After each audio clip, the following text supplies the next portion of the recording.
Eagle Crest Mountains, Montana Territory, November 1877. When Mrs. Martha Ellingwood, a widow over 60 years old, began erecting 2 wooden walls and filling the gap between them with rammed earth mixed with gravel, her neighbors were convinced she had lost her mind. "She's wasting effort, wasting wood," muttered Owen Pratt, whose family had built cabins in this valley for 2 generations. "Double the work for half the effect," added Thaddeus Moore, the most experienced builder in the area, with evident impatience. But Martha, who had lost her husband in an avalanche the previous winter and had nearly frozen to death in her own single-wall cabin, had noticed something the natives never valued. What had this elderly widow, with trembling hands and living alone, ultimately figured out about warmth that 2 generations of mountain pioneers hadn't realized? The answer didn't come from theory or debate. It would come from the coldest winter Eagle Crest had seen in 30 years. A winter that would turn Martha's crazy wall into the line between survival and death, between staying up all night by a January fire and sleeping peacefully in warmth, while neighbors burned through their firewood reserves before February even arrived. Before I tell you the exact technique that kept Martha's cabin a steady 32 degrees warmer than the rest of the valley, give me a moment, hit like, subscribe, and leave a comment saying where you're watching from, because I'll show you the wall dimensions, how to ram the earth, how to select the stones, and the thermal mass principle that made that wall system work, knowledge buried for over a century. And if you stick around to the end, you'll understand why modern insulation companies don't want you to know about it. Now let's see what Mrs. Martha Ellingwood did that November. Martha Ellingwood wasn't building a new cabin. She was building a fortress against the cold that she had seen claim her husband's life. And in her neighbors' eyes, she might as well have been erecting a monument to the paranoia of old age.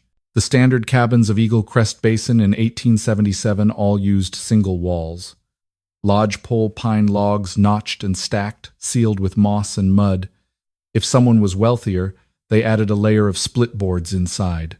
Heat came from a central fireplace or corner stove and dissipated through every crack, every knothole, every draft sneaking past the chinking.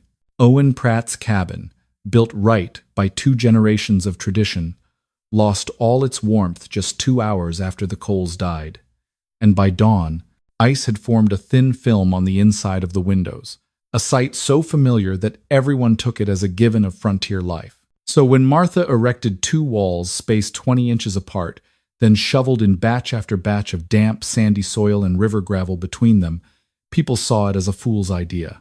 She didn't use large logs, but built the outer wall with manageable sections of wood, meticulously chinked. Then inside, 20 inches away, she built a lighter inner wall. Between those 2 wooden layers, she created a container running from foundation to roof. Early in November, when folks saw her tamping layers of soil with a wooden pestle, they gathered to watch like it was a circus act. "You're wasting effort on a useless experiment," Pratt remarked as he watched the soil get rammed down and then topped with river gravel. "Dirt doesn't burn. Won't keep you warm." Thaddeus Moore, who had built over 30 cabins across Montana and Wyoming, was even more adamant. "Double walls trap moisture. Come spring, you'll rot. Come summer, you'll mold." I've seen folks try clever ideas before the mountains don't reward innovation, only what's proven. Moore's opinion carried weight because the cabins he built lasted decades without failing. Why doubt it? Martha didn't argue. She just kept shoveling soil, ramming it down in thin layers her aged hands could still manage, then layering in riverstone gravel to increase the weight, cohesion, and heat retention. She understood that sandy soil, when tightly rammed and interspersed with stone layers, became a dense mass with slow thermal conductivity, holding heat long-term, something single wooden walls could never do. By mid-November, her cabin looked odd. Walls thick and heavy like a fortress, windows narrowed for wall integrity, shadows falling inside because light struggled to penetrate. Some passers-by even said, half joking, half serious, "She's building a tomb to freeze in." And the laughter spread through the valley. Martha, the stubborn old hag. Martha, who didn't understand Montana winters. Martha, who was about to learn a hard lesson. What Martha understood, that her neighbors had never considered, was thermal mass. When the cabin gained heat, the earth and stone absorbed it. When the fire died, they slowly released warmth, instead of letting cold rush in immediately like single wooden walls. But at the time, no one believed it except her. The earth, wood, and stone in Martha's cabin weren't just raw materials.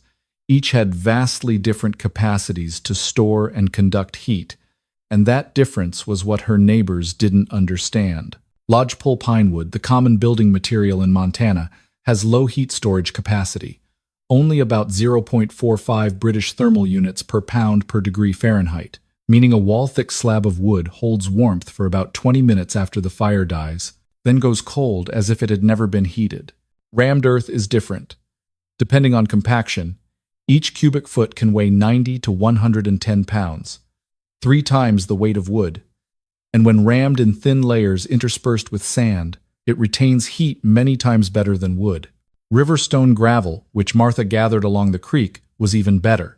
Its density typically hit 140–160 pounds per cubic foot, meaning the same volume could store nearly 3, even 4 times the thermal energy of wood. When Martha poured nearly 6,000 pounds of earthstone into the wall cavity, she had unwittingly created a heat core that, once heated, could radiate steady warmth for 6 to 8 hours after the fire died.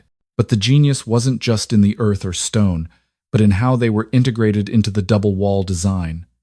The outer wooden wall acted as a wind barrier and reduced heat loss. The inner wooden wall was the heat exchange surface with the cabin, and the earthstone core in between absorbed all the radiant heat from the fireplace. The 20-inch gap Martha left wasn't the random choice of an old lady. It was a critically important dimension for convection, wide enough for warm air to circulate along the earthstone surface and transfer heat into the cabin without creating cold drafts, but narrow enough for the outer wall to still function effectively as insulation against the snowy outdoors. Folks in Eagle Crest Basin didn't think that way. They thought by tradition, by what their fathers had built, by what the previous winter had gotten them through, by what they believed everyone knew. When Martha tried explaining that earth holds heat long-term, that stone remembers warmth, that the earthstone core was like a thermal battery, they dismissed it as nonsense. "Dirt's cold, ma'am," Pratt growled. "Dirt'll suck all the warmth out of your cabin." Moore nodded. "I've built cabins with stone hearths for 30 years. If stone's cold, it pulls heat right out of the room. You're trapping yourself in a heat sink." They were half right. Cold earth and stone will absorb heat from the air until they warm up, then release the stored energy. But what they didn't get was, for the system to work, you need enough mass and enough steady heat input to charge the heat core fully. Martha understood that from survival experience, not book knowledge. The first 3 days after the cabin was finished, she kept the fire burning nonstop, letting warmth seep gradually through the wood, soaking into every grain of earth, every stone. Outsiders saw only the chimney smoking for 72 straight hours, and took it as proof she was failing. "Burning wood like that, you'll be out by Christmas." Brickner shook his head as he passed. Martha didn't reply. She just added more wood, stacked neatly by the stove, and waited for winter to deliver the final verdict. Though the thermal mass principle Martha quietly applied in her cabin could be clearly explained by science, in Eagle Crest Basin in 1877, it meant nothing. People observed with their eyes, judged by habit, and condemned by prejudice.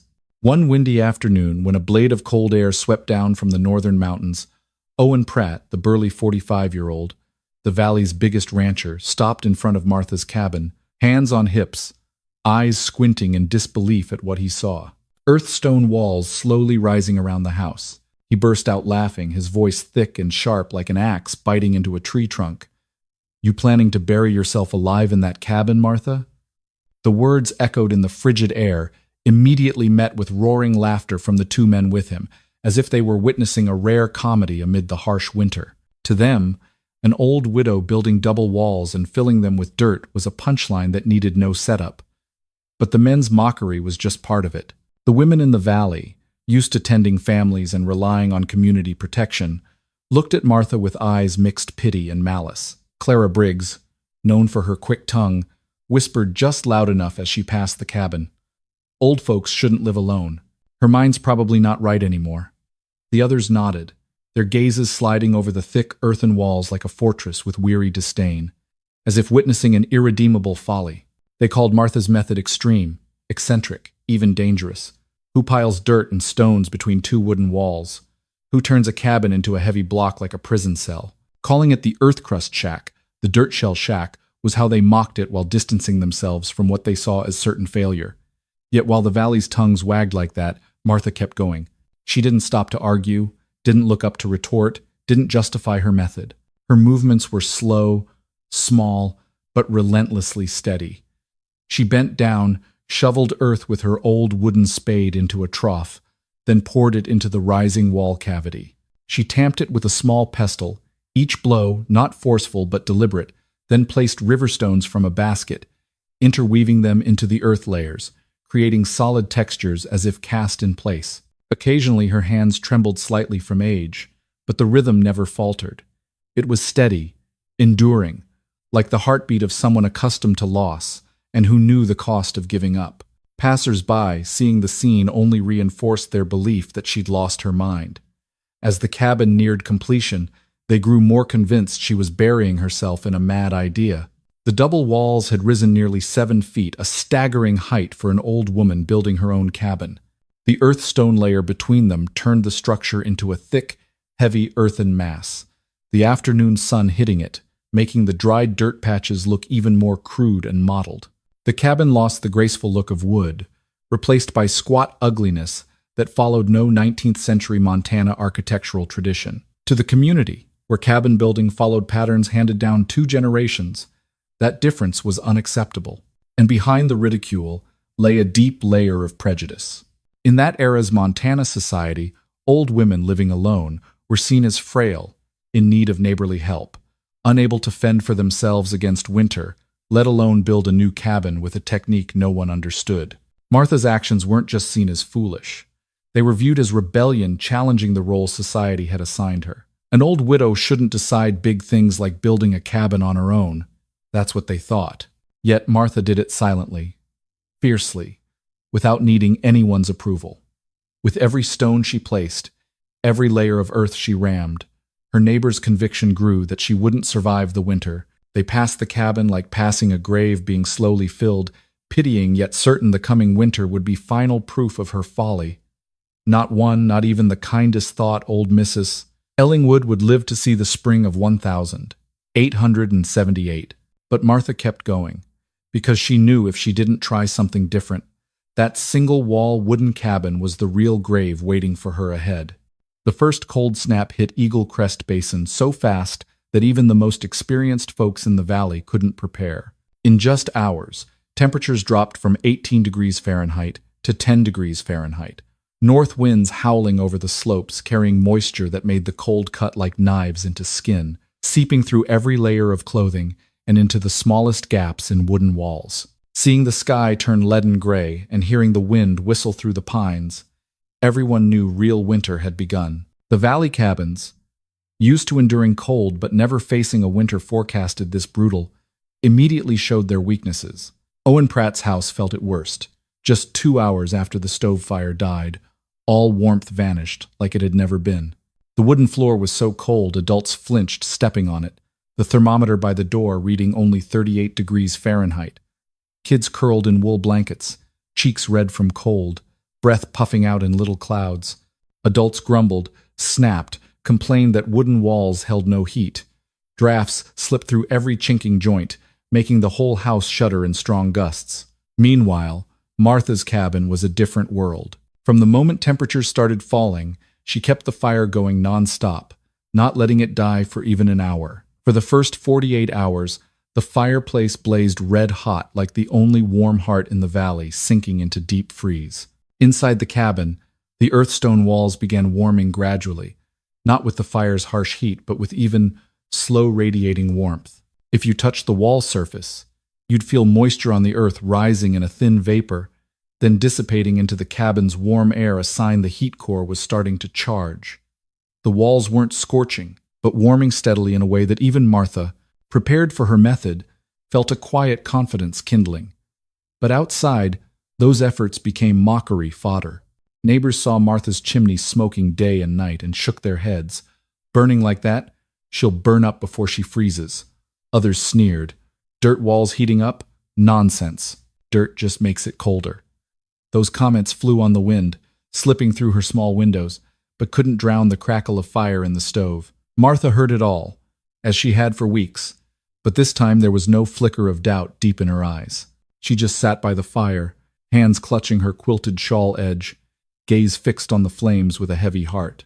In the firelight flickering on her aged, wrinkled face, Martha relived the previous winter, the sudden cold night her husband collapsed, when the single-wall cabin couldn't hold enough warmth to sustain life. She remembered that feeling vividly, the piercing cold pain, the helplessness against nature's power, and the infinite emptiness when a familiar voice went forever silent. From that memory, a vow had formed. She wouldn't let this winter decide her fate like it had stolen the man she loved. And while others were growing exhausted fighting the first cold wave, Martha kept the fire going, kept letting the walls absorb every bit of warmth, because she knew better than anyone. This was just the beginning, and what was coming would be far more merciless. Bad news began spreading down Eagle Crest Basin on the morning of December 18, when a rider from Fort Ellis brought a slip of paper warning, "Arctic front incoming. Take shelter immediately." That brief message was enough to thicken the air in the valley. Anyone who had lived through many Montana winters knew that Arctic front was never an idle warning. Just hours later, winds surged suddenly, whipping into gusts so strong that snow flew sideways, stinging skin like needles. Men rushed out to secure livestock barns, while women drew curtains and stuffed wool rags into window cracks, all in silence, as if everyone sensed the weight of what was coming. By December 19, temperatures had fallen to 11 degrees Fahrenheit. The next morning, the sheltered thermometer outside the Pratt place read 19 degrees Fahrenheit. By December 22, the polar storm fully engulfed Eagle Crest Basin, 27 degrees Fahrenheit air temperature, with biting winds from the eastern ridges creating a wind chill of 43 degrees Fahrenheit, cold enough that breath inside cabins turned into thick, lingering clouds. Water left in wooden buckets near stoves began freezing solid. Cabin doors were sealed shut by ice forming on the inside, and each time they were forced open, the cracking sound of breaking ice echoed like dry branches snapping. At the Pratt place, the worst cold was in the floor. The thermometer under the table read only 33 degrees Fahrenheit, while air near the ceiling held at 44 degrees Fahrenheit, a deadly temperature difference that left children's hands and feet purple, despite adults piling more wood into the stove. At the Moore place, things were even worse. A bucket by the window froze completely, its ice surface thickening hour by hour, and with just minutes of inattention, cabin temperatures dropped so low that cold vapor could be seen rising from the wood seams. Children's cries rang out with every strong gust, while adults stayed awake all night tending fires, exhausted and desperate. If the stove died down even briefly, the whole family could lose heat to dangerous levels. Meanwhile, Martha's cabin stood unmoved under the blizzard like a solitary but resolute rock. She continued charging the walls as planned, adding wood every 2 hours, enough for the earth-stone core to keep absorbing heat from the fireplace.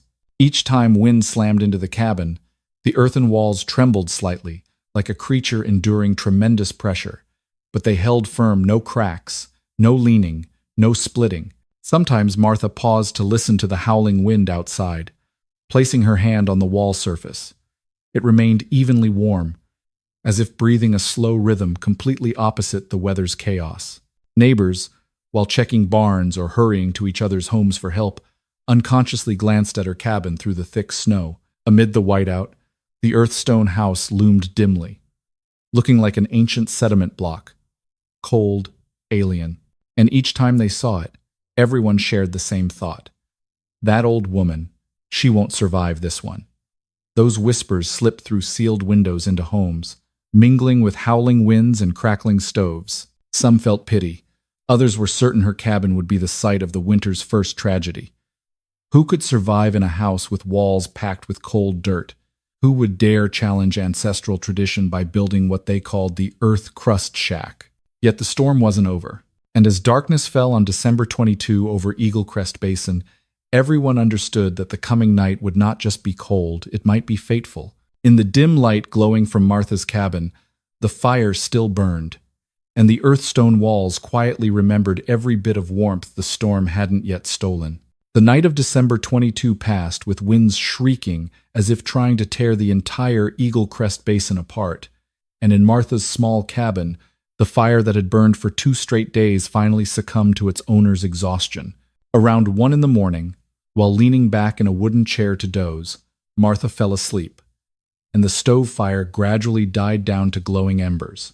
Outside, the blizzard still raged, hurling icy gusts at the cabin as if testing whether the earthstone walls would submit to nature's power. In the quiet darkness, without the fire's flickering reflection on the rammed earth, the cabin sank into silence, broken only by the wind's howl like a wild beast lost in the winter night. At 6 in the morning, Martha jolted awake. Her first thought was deep fear. The cabin must have dropped to freezing. She had lived through that once, the death of her husband still vivid in her memory. With trembling hands, she reached for the poker but touched the stove and felt only cool ashes. In that instant, a faint vapor rose from her breath. But it wasn't cold, it was warm. Martha slowly sat up, holding her breath as if disbelieving the sensation on her skin. The cabin wasn't cold. Not cold at all. She walked to the earthstone wall, pressing her palm against the rough surface. It wasn't hot, but warm. A steady, gentle warmth, as if the cabin itself was exhaling heat to keep her alive. Martha immediately checked the thermometer by the door. The needle read 56 degrees Fahrenheit. She checked it several times, then held her hand out, feeling the air. No skin-cutting chill, no cold rising from the floor. The cabin had held 56 to 58 degrees Fahrenheit throughout the hours she let the fire die. That truth left her standing motionless for a long time, as if her soul needed extra moments to catch up with what had happened. After a few minutes, she reached for her old notebook, the one she had used for years to record weather, firewood, and life changes, and began writing down every temperature check from the night. 2. Null Tradestrafe. Tray. Null Nild Half Tradestrafe. Fire. 0058 degrees Fahrenheit, 557 degrees Fahrenheit, 656 degrees Fahrenheit. Steady numbers, dropping slowly like the breathing of a living entity. The earthstone walls had done exactly what she hoped. Absorbed heat for 2 days, then released it when the fire died. Not hastily or suddenly, but gradually like a great heart beating beneath the layers of earth. While Martha recorded, outside her neighbors faced complete despair. At the Pratt cabin, indoor temperature was only 27 degrees Fahrenheit. At that level, the floor inside felt like a thin sheet of ice. Children cried without strength, and when Pratt held the thermometer up, he stared wide-eyed at the number near freezing. He tremblingly touched the glass tube as if it were lying to him. How could his wooden cabin be that cold? But numbers don't lie. Other cabins in the valley fared no better. Thin smoke rose like mist from their roofs while wind sliced through every wood seam like knives.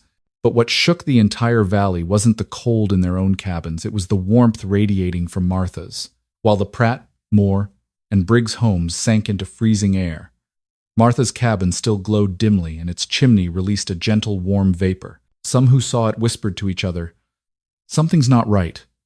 Mrs. Ellingwood's cabin is still lit and has warm smoke." The whispers spread faster than wind through deep snow, across snowy paths, through howling gusts, like the first crack in the community's wall of belief. They had believed their ancestors' tradition was unchanging, correct, the only way to survive. Yet tonight, an old widow, the one they had scorned most, was the only one not shivering in the polar storm. As the weak morning light of December 23 spread over the valley, Eagle Crest residents began to realize this winter would not only test their strength but their beliefs. And for the first time in generations, frontier tradition began to waver.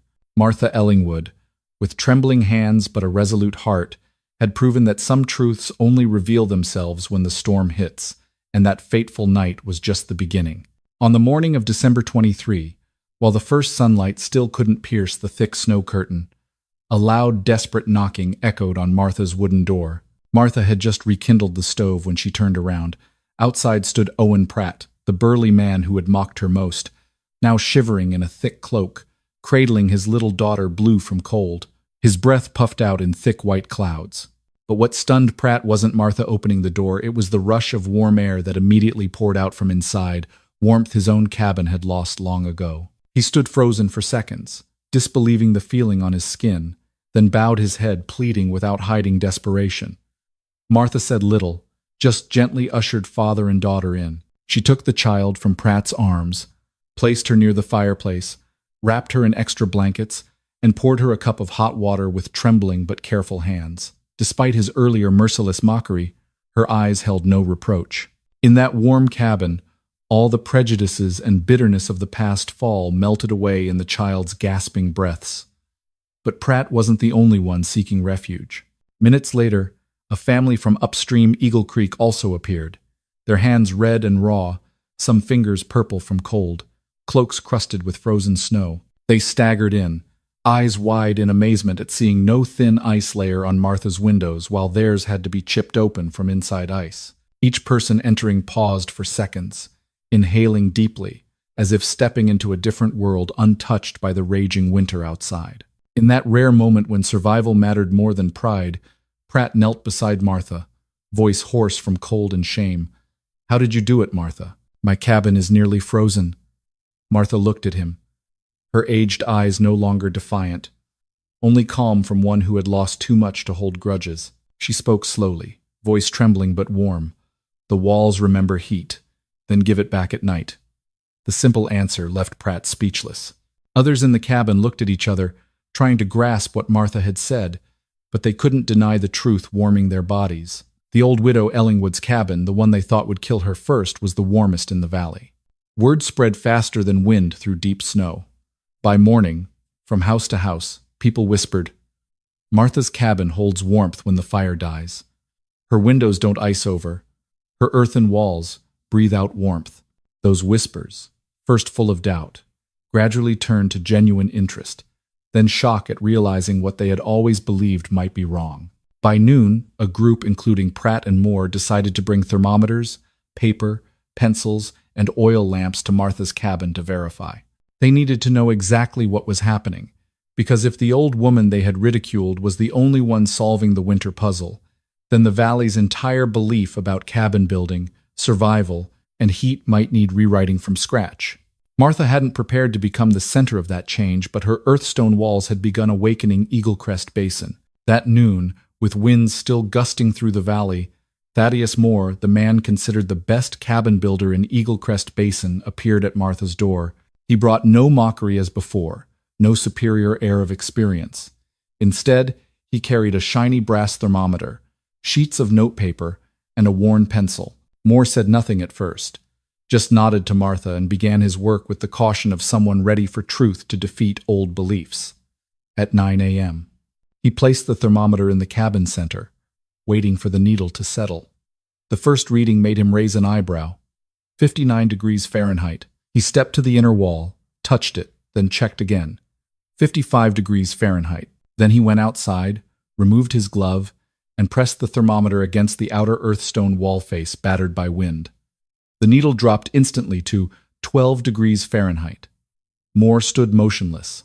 A nearly 71 degrees Fahrenheit difference across the wall, a temperature gradient he had never seen in any single wood cabin in 30 years of building. The storm still blew, snow still flew, but in that moment, all sound seemed muted. Moore's face changed gradually. First doubt, as if wondering if he placed the thermometer wrong. Then astonishment, because a crude earthstone wall built by an old woman alone could hold heat so perfectly. And finally, very slowly, respect he had never shown Martha in his life. He returned inside, stood before her, voice lowered in a way the valley rarely heard. "Martha, I was wrong. This wall really works." The words weren't loud, weren't dramatic, but echoed louder than any previous mockery. It was the first time in the valley someone publicly admitted that Martha, the one they called the crazy old hag, had truly understood what the whole community missed. That confession, from Thaddeus Moore himself, wasn't just acknowledgement of Martha's skill. It was the collapse of a long-held ideology. Those who came with Moore, previously standing by as if just observing, now stepped closer. They pulled out paper, took pencils, sketched initial lines. How wide the wall gap, how thick the rammed earth, how were riverstones placed, where were vents, With each question, shame grew in their eyes, but so did hunger to understand what she had done. Martha, with hands trembling lightly from age and eyes deep with years of hardship, gently explained each step, without exaggeration, without blame. She simply recounted what she had done. Ram the earth in thin layers only, intersperse stones to retain warmth, keep space between walls for warm air circulation, don't let the outer wall leak wind.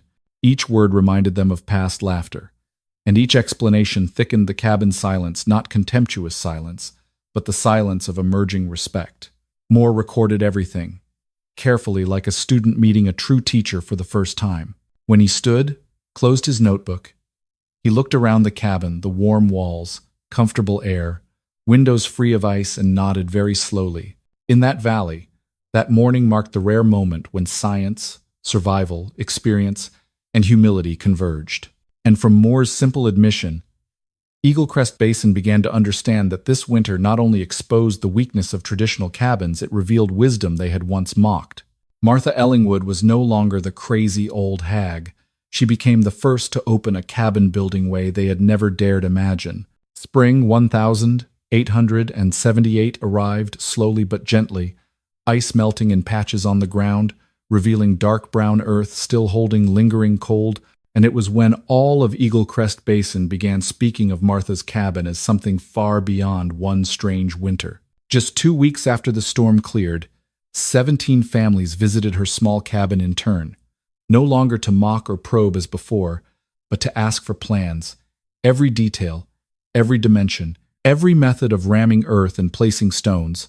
Martha, though her hands trembled more after long months resisting cold, still sat at the wooden table, handwriting 4 of the most complete guides possible, describing every step from digging foundation, erecting double walls, to choosing sandy soil for best cohesion. Those handwritten guides were copied from hand to hand, becoming a kind of secret document passed orally through the valley.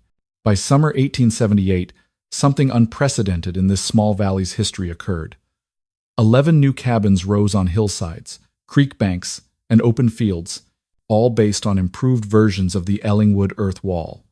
Each family added its own touch, applying the technique. Owen Pratt, the first to seek Martha's help in the storm night, built a thinner earth wall version, only 14 inches to save labor, but kept the riverstone core between wooden layers.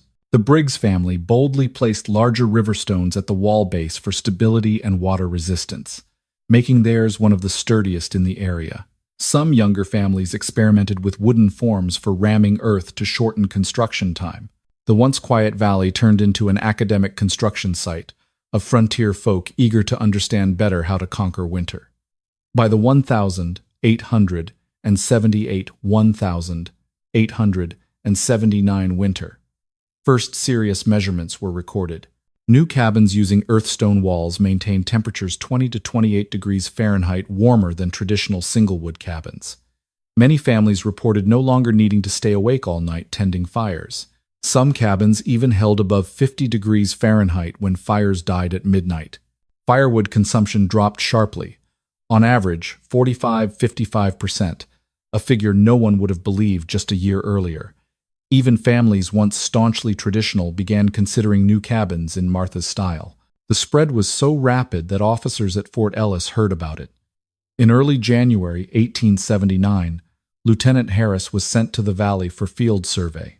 He brought temperature notebooks, measuring tools, and the task of evaluating whether the method could apply to military outposts across Montana mountains.